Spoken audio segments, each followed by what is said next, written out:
La entrada triunfal.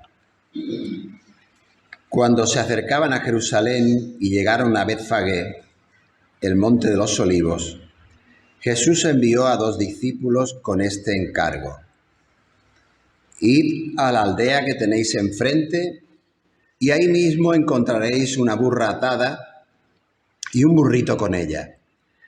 Desatadlos y traédmelos. Si alguien os comenta algo, decidle que el Señor lo necesita, pero que ya los devolverá. Esto sucedió para que se cumpliera lo dicho por el profeta. Decid a la hija de Sión: mira, tu rey viene hacia ti, humilde y montado en un burro, en un burrito, cría de una bestia de carga. Los discípulos fueron e hicieron como les había mandado Jesús. Llevaron la burra y el burrito y pusieron encima sus mantos, sobre los cuales se sentó Jesús. Había mucha gente que tendía sus mantos sobre el camino, otros cortaban ramas de los árboles y las esparcían en el camino. Tanto la gente que iba delante de él como la que iba detrás gritaba: «Hosana al Hijo de David, bendito el que viene en el nombre del Señor, hosana en las alturas». Cuando Jesús entró en Jerusalén, toda la ciudad se conmovió. «¿Quién es este?», preguntaban. «Este es el profeta Jesús de Nazaret de Galilea», contestaba la gente. Amén.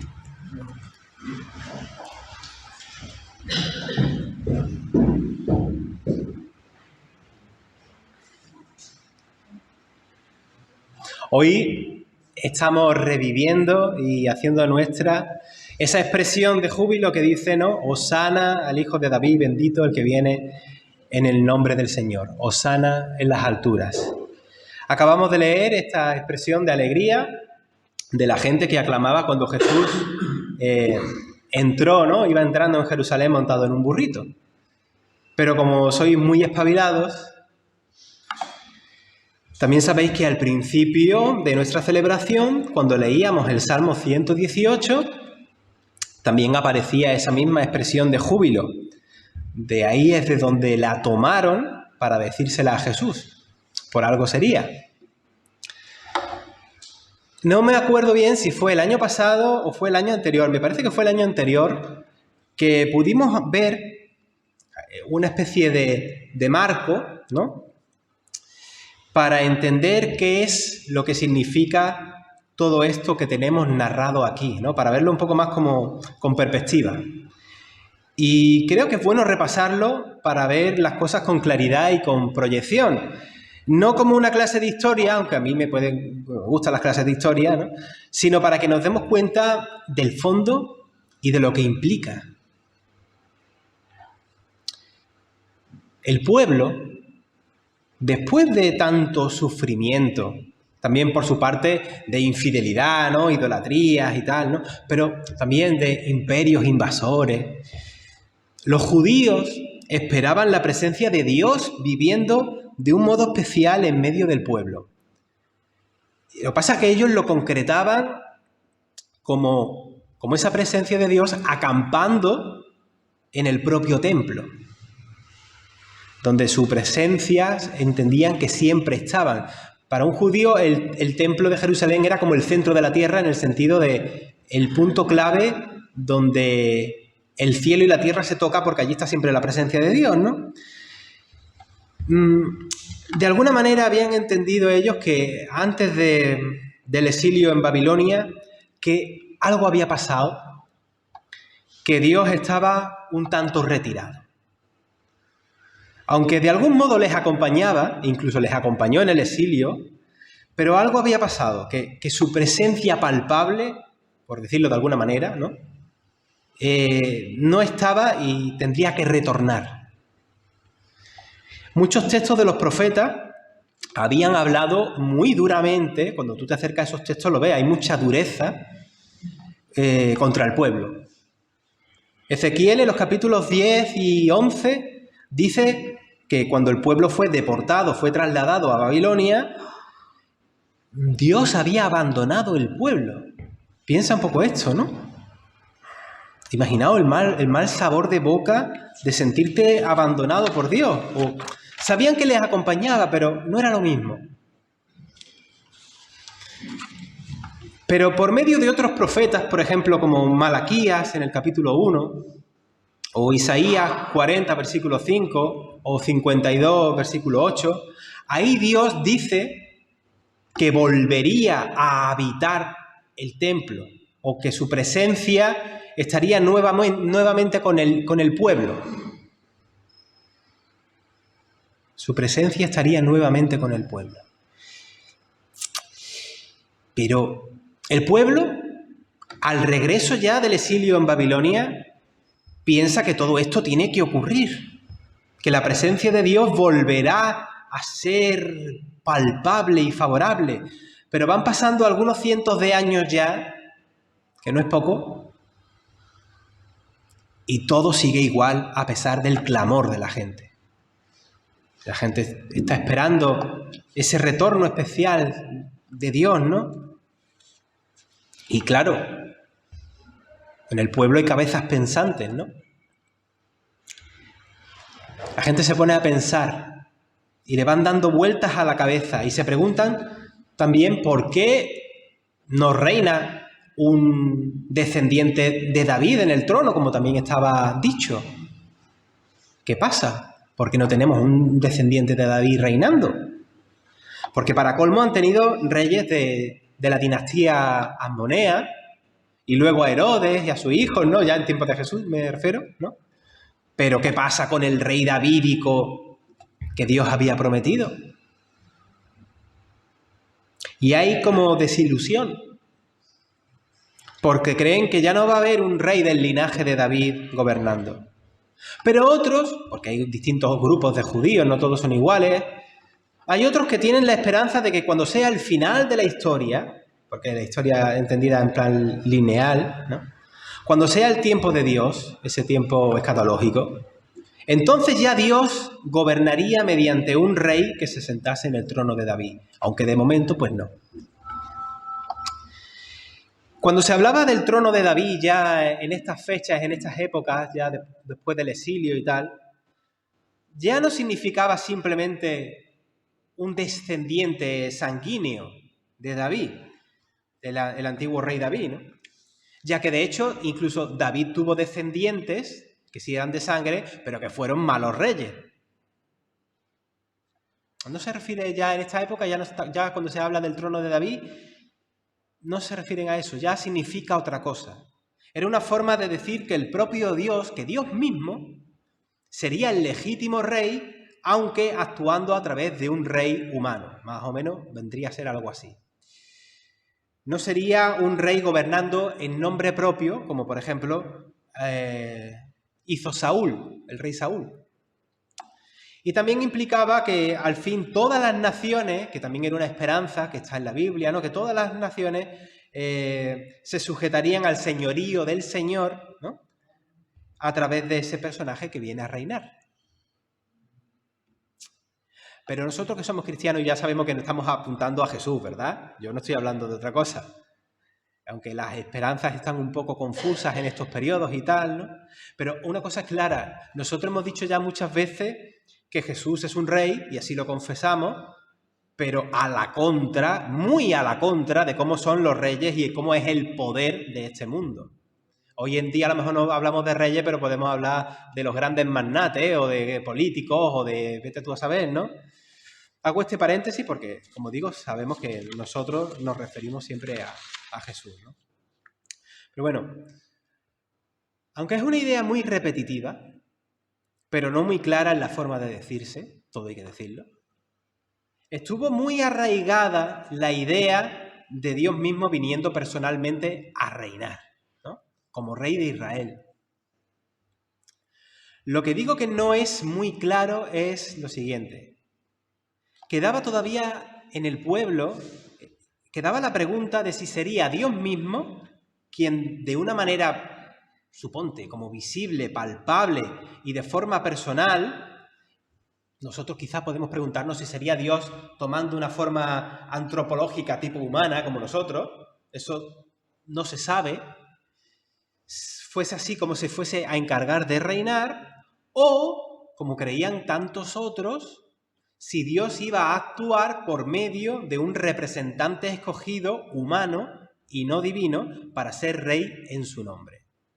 Parece, nosotros los cristianos confesamos que parece que la solución es una mezcla de las dos ideas, ¿no? Aunque de eso ya hablaremos de otro día, ¿no? Pero al final es Dios mismo quien viene en plena humanidad. Es decir, lo que quiero decir con todo esto es que la gente no tenía un modelo claro para indicar cómo se iba a cumplir eso que los profetas y los salmos dicen del reinado de Dios en el mundo. Había muchas ideas, pero no se terminaba de concretar. Como hemos dicho ya antes, pero recapitulo un poquito, cuando el pueblo fue deportado a Babilonia siglos antes, se mantuvo esa idea de que Dios había abandonado el templo. Una idea que hemos dicho que es un poco dura, ¿no? Como dejando el templo a su suerte. Esto está en Ezequiel capítulos 10 y 11, decía. Pero luego también en el mismo libro de Ezequiel, no tenemos que irnos muy lejos, en Ezequiel 43, versículos 1 al 5, y en Isaías 52, se señala que la gloria de Dios volvería al templo reconstruido. Pero claro, tiempo después del retorno del exilio, ya el templo estaba reconstruido y, sin embargo, la gloria de Dios, como ellos la estaban esperando, no había llenado el templo todavía. ¿Qué es lo que pasa, no? Y esto lo tenemos lo vemos en la propia percepción que tienen los profetas ya de la parte final del canon del Antiguo Testamento. Esos profetas, continúan prometiendo, y ya que han regresado del exilio y todo, pero todavía continúan prometiendo lo que no ha pasado, ¿no? Que Dios tiene que volver. Eso decía en Zacarías 8, versículos 3 y versículos 7 y 8, en Malaquías 3, a partir del versículo 1 hasta el capítulo, hasta el versículo 1, el 3 y el 5. Los profetas siguen prometiéndolo, pero el templo hace tiempo que ya está reconstruido. La gente tiene todavía esa sensación de que Dios no está como debe de estar. Eso no quiere decir que Dios no estuviese siendo soberano de todo, claro que sí. O que Dios estuviese ausente. No va tanto por ahí la cosa. No sé si me estoy explicando. Pero era evidente que no había, según las expectativas que tenían, una restitución primigenia de las cosas, como para decir que ya estaban viviendo en un reino de Dios. Dios no estaba gobernando las cosas como las debe gobernar según acorde a su propia voluntad. Faltaba un derramamiento de Dios en el pueblo y en el mundo. Falta su plenitud, ¿no? La llenura completa de todo, que lo inunde y lo restituya todo. Falta el reinado de Dios al completo. La gente sabía, y también sabemos nosotros, que hay áreas en la vida, ¿no?, en las que Dios, a ver cómo lo digo, porque esto puede llevarse a contradicción o dar a entender otra cosa, pero es como que hay áreas de la vida en las que Dios todavía no ha tomado el control de las cosas. Por ejemplo, a ver, sí tiene el control, pero entendedme. Hay enfermedades todavía en el mundo, ¿verdad? Tenemos una guerra, ¿no? Pueden hacer personas con minusvalías o tenerlas después. En aquella época podían hablar los judíos de soldados, tropas invasoras ahí, gobernantes y dirigentes judíos corruptos. En aquella época y ahora también te los tenemos nosotros, ¿no? O sea, todavía no se ha consumado el reinado de Dios. Y los judíos pensaban que verdaderamente cuando el reinado de Dios se implantase, por fin, sería el fin de todo lo malo. También nosotros pensamos lo mismo. ¿Qué signos y qué señales podrían decirnos que el reino de Dios está por fin llegando? Para eso, los ciegos tendrían que ver, los cojos tendrían que andar, los leprosos tendrían que ser limpiados, los sordos tendrían que oír, los mudos tendrían que hablar. Los pobres tendrían que ser alimentados con las buenas noticias, pero no solamente con buenas noticias, también de pan. Los quebrantados de corazón tendrían que ser sanados, los cautivos liberados.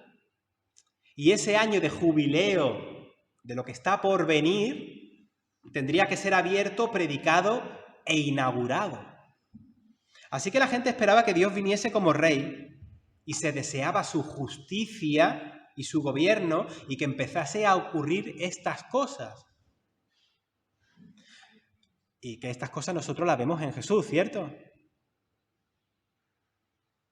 Pero también lo que la gente de a pie de calle deseaba y lo mezclaba con sus concepciones religiosas, lo que deseaba por encima de todo era liberarse y restaurar a un pueblo que había sido oprimido por las potencias extranjeras infieles, como en esos momentos eran los romanos.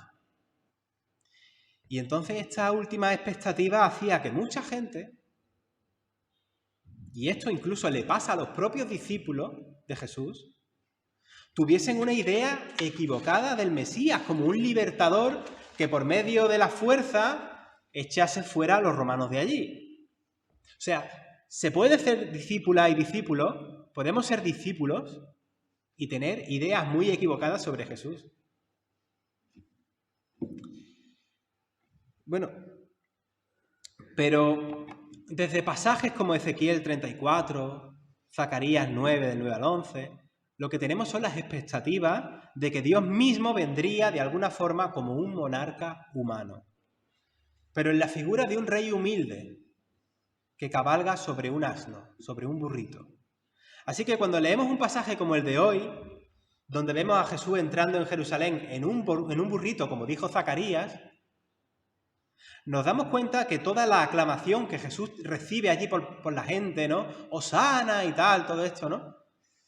Es algo que más o menos estaba preparado por Jesús y por sus seguidores, aunque luego hay gente que se le une y tal. Es decir, esto está organizado a conciencia, porque es una declaración de intenciones. Jesús va a entrar en Jerusalén como el Mesías rey en el burrito, según esa profecía de Zacarías.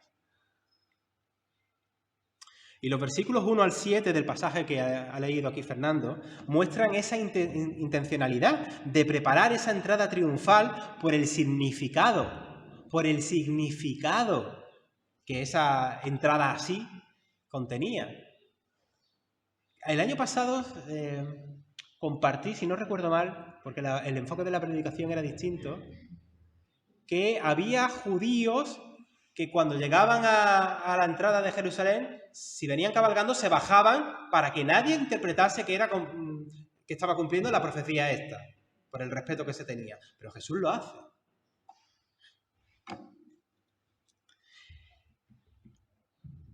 Recuerdo el texto de Zacarías 9, versículo 9. Alégrate mucho, hija de Sión, da voces de júbilo, hija de Jerusalén. He aquí tu rey vendrá a ti, justo y salvador, humilde y cabalgando sobre un asno, sobre un pollino, hijo de asna. También hay que decir que, aunque Jesús quiere con este gesto tan evidente y tan claro, tomado del profeta, ¿no?, decir que él se identifica como ese Mesías rey, está claro a estas alturas, por todo su ministerio, ¿no?, que él no encaja con lo que muchos esperaban de un Mesías y también no encaja con lo que muchos judíos contemporáneos esperan de un Mesías, ¿no? No, por eso lo rechazan, ¿no? Pero también te digo una cosa, el Jesús de los evangelios no encaja con el Jesús que muchos cristianos y también evangélicos tenemos fabricado, ese Jesús de cartón o ese Jesús triunfalista, según el éxito del mundo, ojo. Pero Jesús entiende que por su presencia, por su enseñanza, por su proclamación, por su forma de actuar y liberar, él estaba siendo rey y que con su vida, dada por los demás, aunque todavía no la había dado del todo en estos momentos, pero él estaba poniendo en marcha la campaña del reinado de Dios, aunque era de un modo que mucha gente no esperaba. La entrada en el burrito, rodeada por la muchedumbre, era una demostración en su propia persona de esa esperada vuelta de Dios a Israel, conforme a lo que estaba diciendo al principio del sermón, y por eso luego se dirige al templo. Nos dice el Evangelio de Juan que en Jesús acampa la presencia de Dios, ¿no? En Juan 1,14 dice que Dios, ¿no? Que habitó entre nosotros, ¿no? Cuando está hablando del Logos, habitó entre nosotros, pero la palabra original en el griego viene a ser algo así como tabernaculizó, acampó, como una tienda de campaña, refiriéndose un poco, haciendo un guiño con la idea del tabernáculo. Ahora está tabernaculizando Dios en la persona de Jesús. Y tiene un sentido interesante porque en estos momentos hemos dicho que, según esta idea judía, Dios ya no estaba en el templo, ¿no? No está tabernaculizando en el templo. Es Jesús quien con su presencia se va a presentar allí y va a tirar las mesas de los cambistas y todo eso que ya sabéis, ¿no? O sea, lo que hace allí es, entre comillas y sin comillas, purificar el templo, que recuerda, ojo, esto no en las Biblias evangélicas no, desde el siglo XIX en adelante, por abaratar costos y tal, se quitó el tema de los libros de los macabeos y tal, y ya no tenemos la costumbre de leerlo, pero cuidado, ahí hay cosas muy interesantes. Porque los macabeos hicieron siglos antes la purificación del templo también, con la imagen, ¿cómo es esto? No me acuerdo. La abominación desoladora, cuando habían metido en el templo la imagen de Zeus y todo esto, es que era una barbaridad. Pues ellos llegan allí, arrasan, ¿no? Y ellos luego implantan su propia dinastía, que luego es las monedas, durante un tiempo, ¿no? Por tanto, la idea de que Jesús está entrando como rey en el burrito y tal, en Jerusalén, y luego hace esto, ¿no? Es que es muy evidente. Esto que hace es considerado peligrosísimo por las autoridades religiosas que no creen en él. ¿Quién se cree este? Entrando aquí como en la profecía de Zacarías. ¿Quién es este? Y encima va al templo como los macabeos y se pone ahí. Pero cuidado con este hombre. Este está diciendo, con todos estos gestos, que viene del linaje de David, ¿no? Que viene a reinar legítimamente, amparado por Dios. Y cuidado, hay que acabar con él. Porque si no va a crear una revuelta, se nos van a echar los romanos encima. Por eso el sumo sacerdote Caifás dice, nos conviene que ese hombre muera por el pueblo y que no toda la nación perezca por culpa de una revuelta con los romanos. Por las pretensiones que tiene este hombre, o sea, Jesús, de ser rey y por toda la muchedumbre que le sigue, ¿no? Eso está en Juan 11, versículos 49 al 50. Hay que quitarse a este hombre de encima. Nos lo tenemos que cargar. Porque mira lo que está haciendo. El problema en el que nos puede meter. Que, por cierto, ya a partir del año 70 se meten en el problema de todas maneras. Que luego los romanos lo arrasan todo. Pero bueno. Mira, este tipo de sermón yo sé que puede ser un tostón. No sé, algunos os veo embobados, así que creo que bien. Pero yo sé que puede ser un poco tostón, como una clase de historia, ¿no? Que parece que no tiene conexión con tu propia vida. Y yo sé que es un riesgo, ¿no? Porque es bonito cuando tú predicas algo así como más, ¿no? Que te toca el corazón o lo que sea, pero en realidad lo que tenemos aquí es una declaración cristológica sobre quién es Jesús, qué implica Jesús con Israel y de cara al mundo entero, qué tiene que ver con la vida, qué tiene que ver con toda la existencia, qué tiene que ver contigo. Estas semanas atrás, la semana pasada, ¿no? Vimos la sanación de... No, fue hace 2 semanas. Vimos la sanación del ciego, ¿os acordáis, no? Y lo que implica ver, no ser ciegos espirituales, ¿no? Y reconocer quién es Jesús. Al final apuntábamos un poco a eso. También hablábamos la semana pasada de que Jesús nos saca de nuestros sepulcros existenciales, ¿verdad? Y nos lleva a la resurrección, a una nueva vida, ¿no? Nos pone en camino con él. Jesús nos abre los ojos y nos invita a seguirle. Nos saca de la muerte y nos lleva a la vida. Tenemos un camino de vida por delante. Nosotros aquí somos de esas personas que le reconocen como Mesías y Rey. Somos de los que ponemos los mantos en el camino, ¿no? De los que esparcen las ramas, ¿no? Como las que hay ahí, para que Él entre. Nosotros somos de los que gritamos Hosana al Hijo de David, bendito el que viene en el nombre del Señor. Hosana en las alturas. Hemos reconocido quién es Cristo. La porción de hoy termina con la gente de Jerusalén preguntándose, ¿quién es este que está entrando en la ciudad montado en el burrito, ¿no? El pasaje terminaba así. ¿Quién es este que hay una multitud aquí que le aclama? ¿Quién es este que viene como Zacarías profetizó? Y vemos que los seguidores de Jesús en el pasaje, vamos, que no me estoy inventando nada, tienen que responder y testificar quién es Jesús. Hoy también tenemos que hacer lo mismo. Testificar quién es Jesús.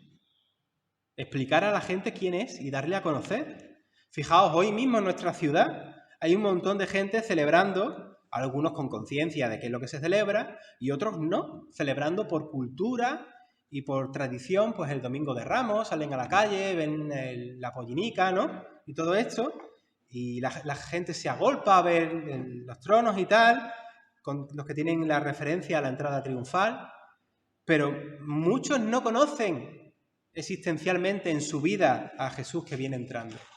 Y entonces pues nos corresponde nos toca explicar y dar testimonio de quién es, decir que Él es quien nos ha dado la vista, que nos ha sacado de nuestros sepulcros y que por eso le confesamos como Mesías y Rey. Él es el Mesías. En el pasaje decía que Él es el profeta, ¿no? Él es el profeta de Dios en el sentido de ser portavoz de Dios. Pero también es Señor y Salvador. Es Dios con nosotros. Y Él es la expresión más grande del amor de Dios. Dios venido como uno de nosotros a darse en amor. Hosana al Hijo de David, bendito el que viene en el nombre del Señor, o en representación del Señor, o mejor dicho, en encarnación misma del Señor. Amén.